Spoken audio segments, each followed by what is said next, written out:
Olá, eu sou a Carol Nogueira e esse é o Item Mais da CNN. A crise entre os poderes ganhou novos capítulos nos últimos dias, com mais embates entre executivo e judiciário, depois do julgamento do deputado Daniel Silveira, aliado do presidente Jair Bolsonaro. Por 10 votos a 1, o Supremo Tribunal Federal condenou o parlamentar por ameaças à corte e aos ministros nas redes sociais. O único voto divergente foi pela absolvição do deputado, um voto do ministro Nunes Marques, que acabou ficando sozinho, o único a votar pela absolvição, alegando que as falas do deputado estão cobertas pela imunidade parlamentar. Apesar do tom, apesar da gravidade das falas, que a imunidade parlamentar, a inviolabilidade do cargo de parlamentar, acobertaria e livraria ele de uma condenação no Supremo.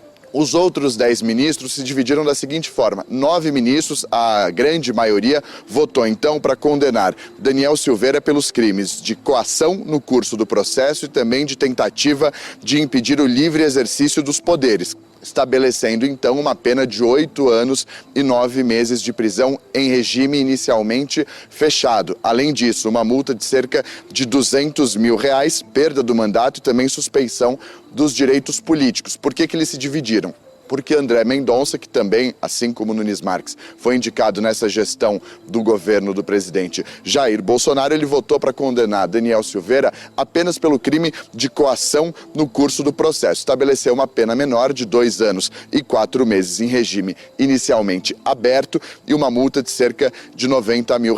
Ele acabou ficando sozinho, nenhum dos ministros acompanhou o voto de André Mendonça, a maioria então seguindo Alexandre de Moraes, relator do caso. No dia seguinte ao julgamento, o presidente Jair Bolsonaro anunciou a assinatura de um decreto que anula os efeitos da pena imposta pelo STF por meio de um mecanismo conhecido como graça constitucional. Um decreto que vai ser cumprido.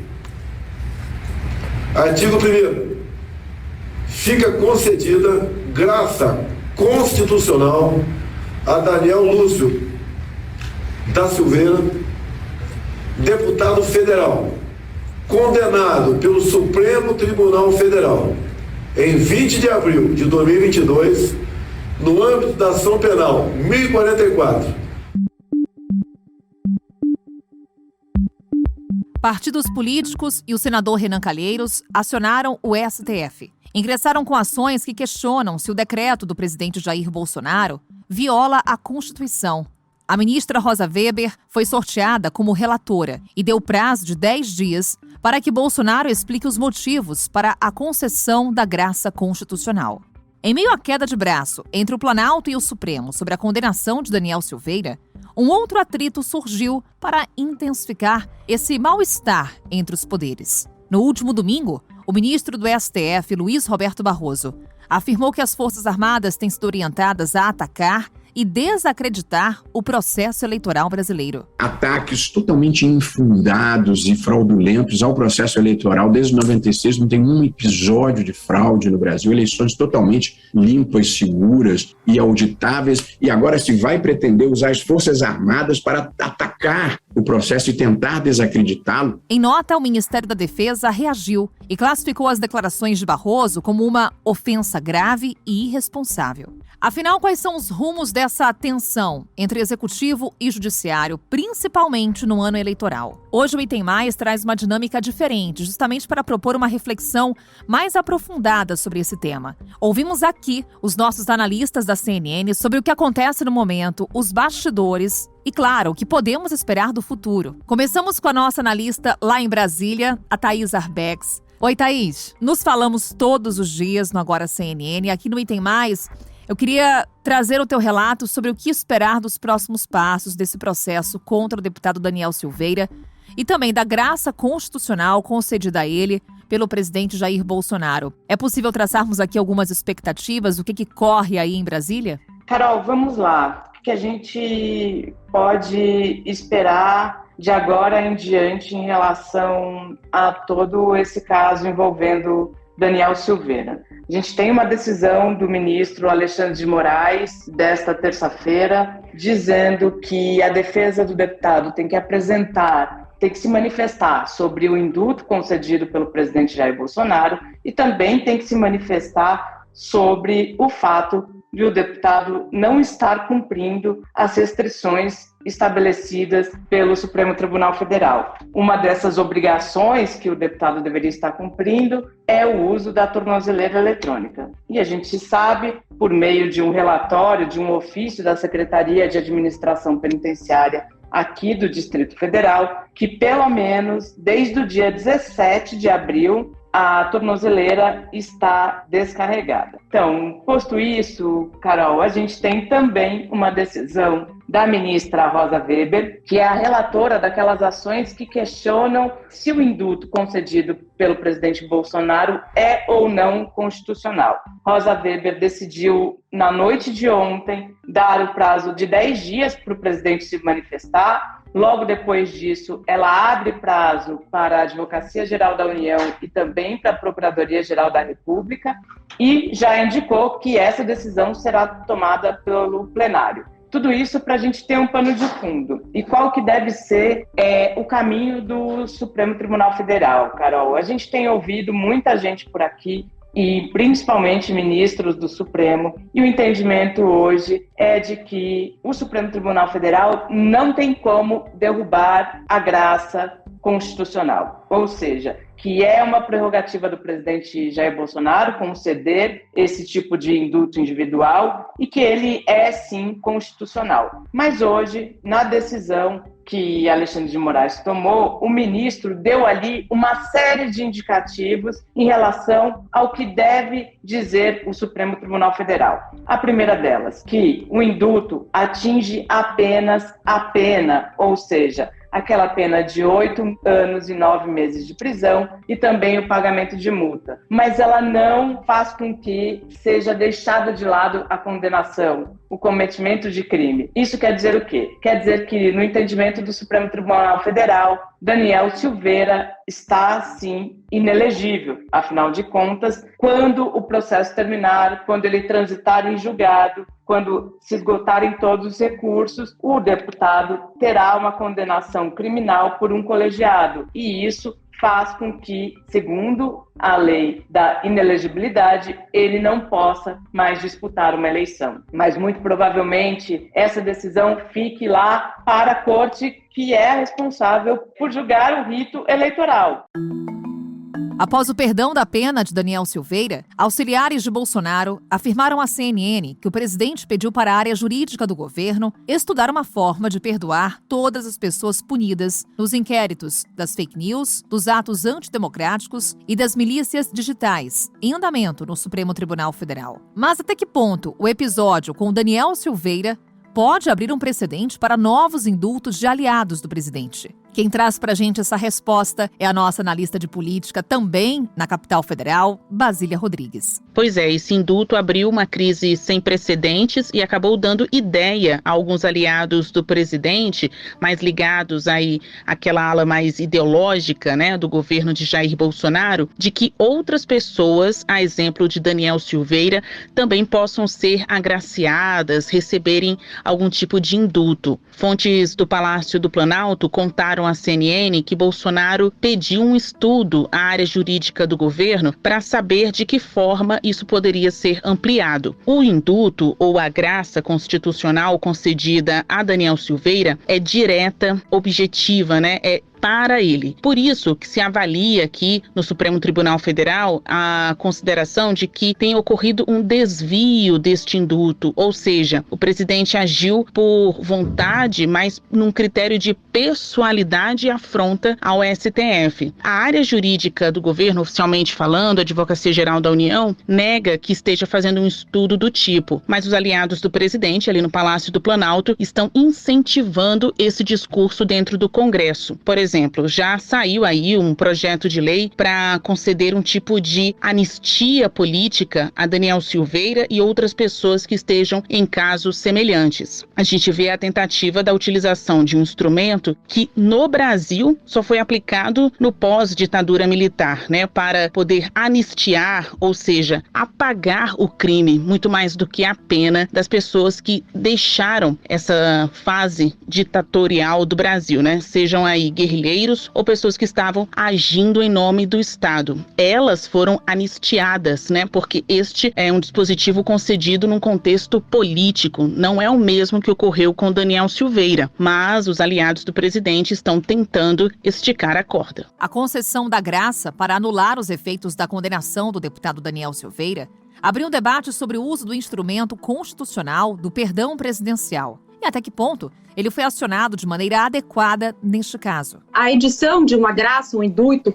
é uma prerrogativa do presidente da República, está expressamente prevista na Constituição e é um ato discricionário. Ele vai emitir de acordo com a conveniência e oportunidade que ele achar. O decreto se afronta a Constituição porque afronta o livre exercício do Poder Judiciário, ele não pode ser reconhecido como constitucional. Esse é o problema mais grave. O decreto assinado pelo presidente Jair Bolsonaro também gerou discussão sobre a sua extensão, ou seja, se o decreto pode anular todas as medidas punitivas, incluindo não só a prisão e a multa, mas também a suspensão dos direitos políticos e a perda do mandato parlamentar. E é esse debate que trazemos agora. Ouvimos no Item Mais o advogado constitucionalista Roberto Dias, professor da FGV e da PUC em São Paulo. Olha, Carol, a graça e o indulto são previsões que estão na Constituição como competências do presidente da República. A Constituição estabelece que é competência do presidente conceder indulto e, no caso específico da graça, que é um tipo de indulto, entre aspas, concedido individualmente para uma pessoa. Há essa previsão constitucional. Agora, se ela deve ser cumprida integralmente, imediatamente, né, o próprio Supremo Tribunal Federal, em 2019, ao analisar um outro caso de indulto, um indulto que é mais comum no Brasil, que é aquele chamado indulto natalino, né? Então, aquele indulto que é dado para uma gama de pessoas, né, um grupo de pessoas que estão numa certa categoria definida pelo decreto, então, via de regra, pessoas que estão cumprindo pena em razão de crimes não violentos, via de regra com bom comportamento, etc. Os presidentes da República, nos últimos anos, vinham concedendo indulto para essas pessoas no final do ano. Então, começou a se chamar isso de indulto natalino, né, o indulto do Natal. Em 2019, o Supremo Tribunal Federal foi provocado para analisar um indulto dado pelo então presidente, Michel Temer, no último ano de mandato dele, que concedia um indulto e incluía a possibilidade de concessão de indulto para casos de corrupção. E o Supremo Tribunal Federal, na ocasião, analisando esse caso, ele disse que, enfim, é competência do presidente da República, como obviamente a Constituição já menciona, conceder o indulto. Mas era possível ter o controle judicial desse decreto, porque poderia o Supremo Tribunal Federal analisar, né, se o presidente extrapolou esse poder discricionário que ele tem de concessão do indulto e também para verificar se o decreto teria alguma ilegalidade. Então, há uma possibilidade do próprio Supremo Tribunal Federal analisar, né, se esse decreto é ilegal ou não. Portanto, minha resposta, tentando ser mais objetiva agora, é que é possível que não seja cumprido esse decreto do presidente se o Supremo Tribunal Federal entender que ele é ilegal ou inconstitucional. O entendimento que se tem é de que só a prisão é que é extinta, né? Ou seja, só a prisão que não ocorrerá. Até porque a questão da inelegibilidade, ela decorre, nesse caso específico do Daniel Silveira, de uma previsão da lei da ficha limpa, né? A lei da ficha limpa fala que a condenação de uma pessoa por um órgão colegiado do Poder Judiciário, e obviamente foi o que aconteceu nesse caso do Supremo Tribunal Federal, né, no julgamento recentemente ocorrido, o deputado, então, ele fica inelegível em razão da previsão da lei da ficha limpa nesse caso. Portanto, ele está inelegível.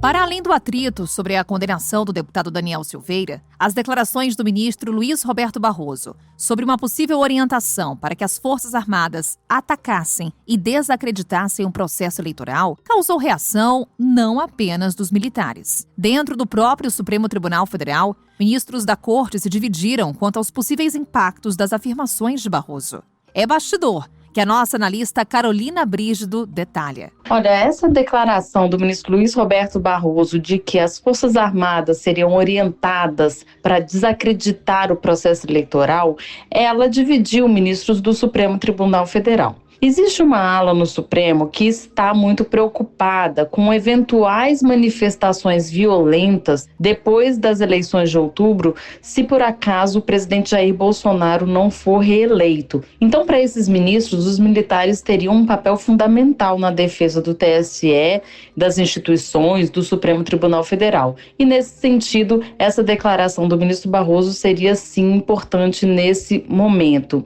No entanto, existe uma uma outra ala do Supremo que diz que a declaração do ministro Luiz Roberto Barroso não foi boa, exatamente nesse momento em que a Corte acabou de julgar e condenar o deputado Daniel Silveira. Existe um clima de tensão entre o Supremo, entre o Judiciário e o Palácio do Planalto, e por isso essa declaração agora não seria boa, porque ela coloca mais lenha na fogueira nessa briga entre Palácio do Planalto e ministros do Judiciário. Eu falei com um ministro do Supremo em caráter reservado, que ele me disse o seguinte, que seria melhor que o Supremo não fosse colocado como protagonista em conflitos entre os poderes, porque se a Corte ficasse de fora desse tipo de polêmica, o Supremo estaria numa posição mais isenta para enfrentar questões jurídicas durante o processo eleitoral, para julgar eventuais ações polêmicas que certamente chegarão ao Supremo nesse ano de campanha. Então, para esse ministro, essa declaração do Barroso agora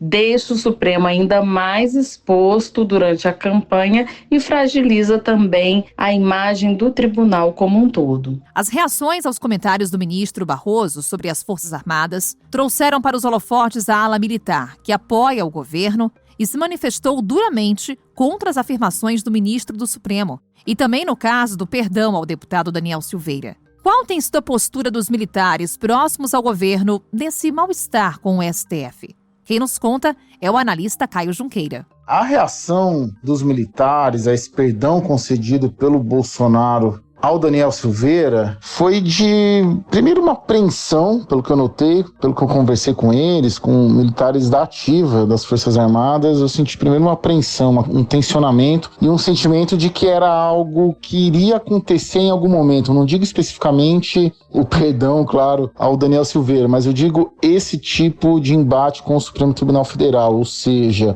você, de certa maneira, operar para derrubar uma decisão do Supremo Tribunal Federal, seja pela via escolhida pelo presidente, né, recorrendo a um artigo da própria Constituição Federal, artigo 84, ou seja, descumprindo uma ordem do Supremo Tribunal Federal. Eu ouvi, inclusive, uma expressão de um militar da ativa que me disse, chegou a hora. E há um clima de apreensão em relação principalmente aos próximos passos, né? O que pode acontecer a partir daí. É claro que a semana passada essa dúvida estava muito mais no ar, de lá para cá, de certa maneira, o Congresso Nacional, todas as sinalizações majoritariamente se colocaram ali numa posição neutra, numa posição até na defensiva em relação ao Supremo Tribunal Federal. Isso acabou fortalecendo a posição do presidente. Então eu senti isso, né, uma apreensão no primeiro momento e num segundo momento uma manifestação de que a decisão do presidente era constitucional,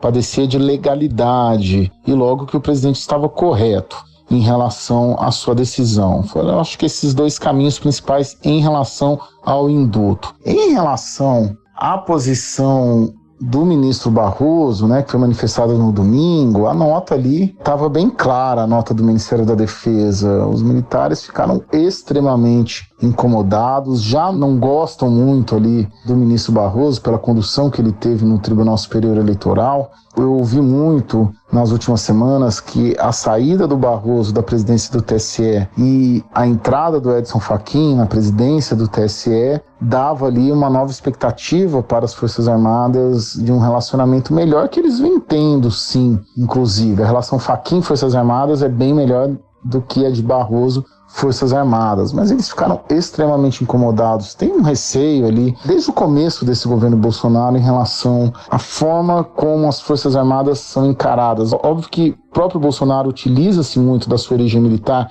para atrair as Forças Armadas para próximo de si, fez uma troca de comando polêmica em 2021, né, quando demitiu os 3 comandantes de força, demitiu o ministro da Defesa e colocou lá o Braga Neto para trazer mais perto de si as forças. As forças mesmo, as da ativa, nunca olharam com muito bom tom essas tentativas constantes ali do presidente Jair Bolsonaro de torná-las, vamos dizer, força de governo e não força de Estado, que é uma expressão que eles mesmos dizem, né? Eles gostam de dizer e tentam marcar uma linha ali, né? De que são força de Estado e não força de governo. Muito embora haja sim um alinhamento ideológico das Forças Armadas com o governo Bolsonaro, isso é até meio óbvio dizer isso, mas eles pensam em muitas questões de forma semelhante. Eles são majoritariamente antipetistas, não gostariam de ver o retorno do PT e do ex-presidente Lula ao Palácio do Planalto, isso é o que eu percebo nas conversas, mas ainda assim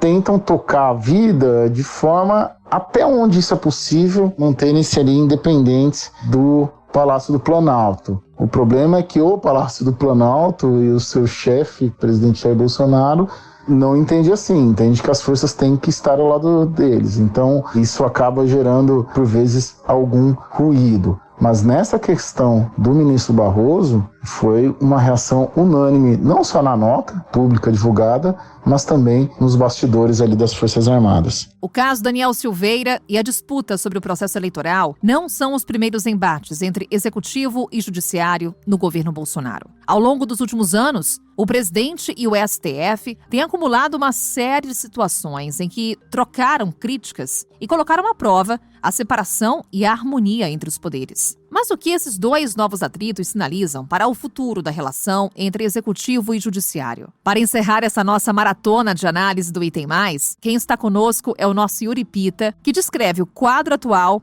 e até que ponto essa crise ainda pode se agravar no ano eleitoral. Essa é mais uma crise entre os poderes, especificamente entre executivo e judiciário, e que acaba tendo, sim, algumas consequências eleitorais. Muito porque esse discurso de enfrentamento institucional é uma das bandeiras que o presidente Jair Bolsonaro utiliza em seu discurso para mobilizar os seus apoiadores, e desta vez ele conseguiu também uma mobilização no aspecto político, porque a leitura entre diversos integrantes do Congresso Nacional, ou seja, do terceiro poder, do Legislativo, também foi de que teria havido excesso, principalmente na punição dada ao deputado Daniel Silveira. E a gente percebe isso nas declarações tanto do presidente da Câmara, Arthur Lira, quanto do presidente do Senado, Rodrigo Pacheco, ao defenderem prerrogativas do Congresso Nacional no que diz respeito ao mandato de Daniel Silveira, deixando apenas a questão da elegibilidade, ou melhor, da inelegibilidade, da perda de direitos políticos para o judiciário, em específico para o Tribunal Superior Eleitoral. De qualquer modo, essa crise institucional e esse enfrentamento com o Supremo Tribunal em especial é sim um mote, uma questão que o presidente Jair Bolsonaro vai utilizar sempre que for possível para manter sua base aquecida. A diferença é que desta vez, ao contrário de outras crises em que esteve numa posição com menos apoio no establishment, ou seja, nas forças políticas, desta vez, principalmente pela punição dada pelo Supremo Tribunal Federal de mais de 8 anos de prisão para colocar um sistema fechado na pena de Daniel Silveira, acabou também tendo eco esse enfrentamento, esse questionamento à atuação do Supremo dentro do Legislativo. Crise entre poderes no ano eleitoral é assunto que, claro, o Item Mais vai seguir monitorando, assim como os demais acontecimentos mais importantes do país. A gente volta a se encontrar amanhã com outro assunto. Até lá!